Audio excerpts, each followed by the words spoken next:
Welcome to the Cox Community Connection, highlighting organizations, events, and people from around our local community.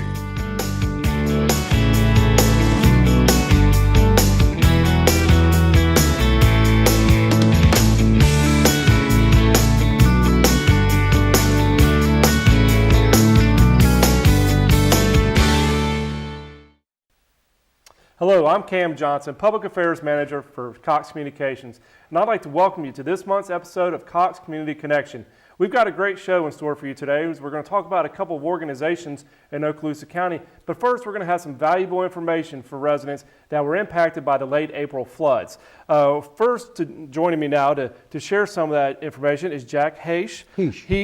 Sorry about that. That's okay. He is obviously with FEMA, the Federal Emergency Management Agency. He is Public Affairs. Jack, thank you so much for joining me today. Well, Cam, thank you for inviting me, and I can tell you that we thank you a lot for trying to help us get our word out and help the folks in both Escambia and Okaloosa County as best we can. Absolutely, and we're happy to try to pass along some of that information to these impacted residents. So let's kind of start with that, and let's kind of start with the overview. Obviously, everybody knows about the event. I mean, that's been well documented, the event late April. How do we go from that event to FEMA coming into town, and then what is your role once you first arrive into town? Well, let's start at the beginning. The governor would initially declare a state of emergency, state of emergency, if you will, and they take a look at the damage. The governor may then say to FEMA, can you guys come in and help us conduct a damage assessment? And we send crews in who go around to the damaged areas and take a look and make a decision about how many homes are damaged and to what extent they may be damaged, businesses the same way. That information is then provided to the governor's office through his emergency management organization, the state emergency management organization. The governor will review those numbers and make a decision about does he think that the extent of the damage is beyond the capability of the local and state governments to deal with it. If he makes that decision, then he makes a request directly to the president to declare a federal emergency. The president then looks at that, and it comes through the FEMA channels, obviously, and makes a decision. Is this damage within the ability, or does it exceed the ability of the local and state governments to deal with it? In this case, on May 6th, President Obama said, yes, it does, and declared a disaster for the state of Florida. At that time, designated counties included Escambia and Santa Rosa. Since then, were added on May 12th the counties of Okaloosa and Walton, and I believe just yesterday, Jackson County was added. Okay, so now the disaster declaration has been declared. These counties are recognized. What does FEMA do? Once you get people in place and feet on the ground, what is FEMA's role in assisting the homeowners and the business owners with this disaster? Well, we have two programs, and I think what we want to focus on here is the individual assistance, Absolutely. which is that to individuals and families.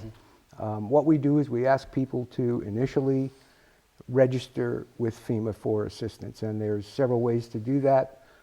If you're still able to get online, www.disasterassistance.gov. That's disasterassistance.gov.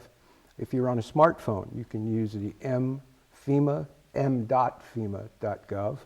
Or you can do the simple thing of the old-fashioned method of call us up at 800-621-3362 and get registered into our system, and that will hopefully get you started on the road to recovery. And if somebody does need to register, what kind of information will they need to provide to FEMA? Well, the important things are, of course, we're going to ask you for stuff like your social security number, the address of the damaged dwelling or property, a good way to reach you in terms of a phone. A lot of people often make the mistake of giving us the home address where they're not living and a home phone number where they're not living, and then we try to reach them and we can't. So be sure to give us information about where we can reach you, but we also need the address of the damaged property. We'll probably ask some other questions. I think I mentioned social security number. We may also ask you, we'll ask you for your banking routing numbers, so that we like to do things by direct deposit. Anymore, It's way quicker and way simpler, and checks don't get lost in the mail when we Absolutely. do direct deposit. So we'll be asking you for that information. It's important for people to understand. FEMA will not call you and ask you for that information. The only time you're going to be asked for that information is if you call us. That way we prevent anybody from trying to scam, and we've already seen that happening here in Florida. We have, and that's very important. I'm glad you did mention that you will not call somebody directly and ask for that information. No, we they will have to not. call you. That's very important. Nor Thank will you. our teams that are out knocking on doors. Right now we have what we call disaster survivor assistance teams, and they're out scouring neighborhoods. They're finding little pockets of flooding that nobody even knew about, and they're getting those people registered. Those folks will help you. They actually carry an iPad, so they can stand there, Cam, and get your information, plug it right in for us. But those folks all are wearing a blue FEMA shirt, and they're all carrying, Have their badge. there it is, a picture ID. Okay. So you want to be sure if you're a homeowner or an individual family, somebody comes knocking on your door, be sure to check that ID out. That's a good idea. All right, Jack, we're about out of time already. So if you could please, real quick, give us the address, the email address, or excuse me, the website address and phone number that people can call to register. Again, 800-621-3362 by telephone, online, disasterassistance.gov.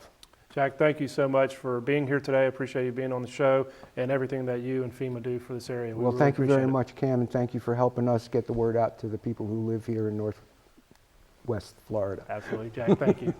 Stay with us. When we come back, we'll talk to SBA about how people can apply for a loan. We'll be right back.